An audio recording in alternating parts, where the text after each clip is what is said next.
Interpeller les politiques sur la question de la culture, c'est non pas demander aux politiques d'avoir une meilleure politique culturelle, c'est rappeler aux politiques qu'ils ne pourront exister en tant que tels, c'est-à-dire en tant que politiques, que s'ils accompagnent positivement et activement tout ce qui concerne la culture.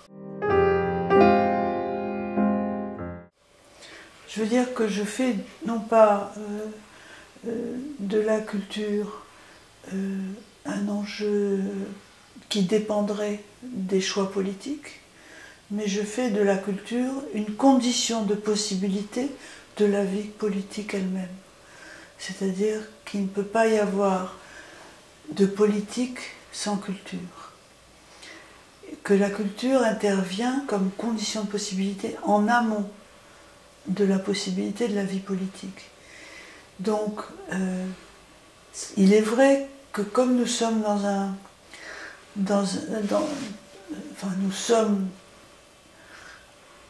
dominés par un pouvoir qui menace profondément la culture, nous avons tendance à exiger de ce pouvoir-là, qui semble être un pouvoir politique, de mieux considérer la culture, ou de mieux traiter la culture, ou d'avoir une meilleure politique culturelle, comme on dit. Or, c'est faire une erreur sur ce qui se passe véritablement. Savoir que la domination que nous subissons aujourd'hui est précisément engagée dans un processus d'effacement, d'effondrement et d'effacement de la vie politique elle-même. Et cet effacement de la vie politique passe par l'effacement de sa condition. Donc les attaques contre la culture sont intentionnellement dirigées contre la culture afin de mieux entamer la vie politique, pour y substituer uniquement une vie du pouvoir, de la domination capitaliste et financière de toutes les activités, en réduisant d'ailleurs, comme ça a été fait lors des accords de la GCS et bien avant, en réduisant tout geste de culture, d'éducation, comme pour la santé, la justice et l'environnement. Mais nous parlons de culture.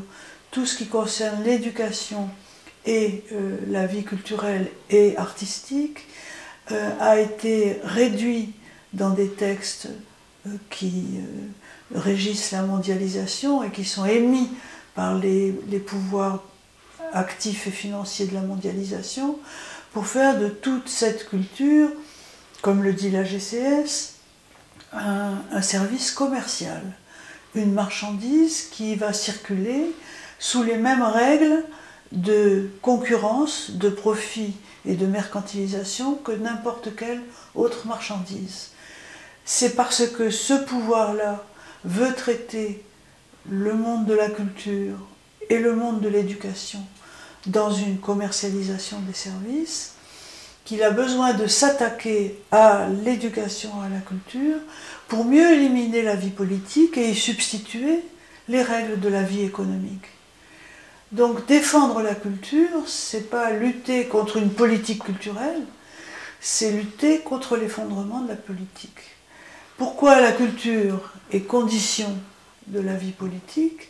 Elle est condition de la vie politique parce qu'elle est la condition même du débat, donc de la circulation de la parole, de la circulation des opinions, des jugements. Elle est ce qui règle la vie des conflits. Elle est ce qui donne sa chance à la création, à l'invention, donc au changement. Donc il ne peut y avoir de vie politique que si nos forces de parole et de transformation sont non seulement indemnes et sauves, mais vivantes et radicalement favorisées, aidées, à la fois sur le plan financier, bien sûr, parce qu'un budget détermine les possibilités que vont avoir les artistes, les penseurs ou les professeurs pour faire vraiment gestes politiques dans leur pratique et de la création et de l'enseignement, Donc ce sont des choix budgétaires, mais ces choix budgétaires, ils doivent être issus non pas d'une décision financière, mais ce sont des choix politiques. Ces choix politiques sont des choix de société, des choix de vie, des choix dans lesquels se détermine ou non l'égalité et la liberté de tous les acteurs de la vie politique, c'est-à-dire de tous au même titre, avec les mêmes droits. Donc, défendre la culture, c'est défendre les conditions mêmes de possibilité de notre accès à la citoyenneté, à la liberté, à l'égalité, à travers les gestes de la pensée et de la création.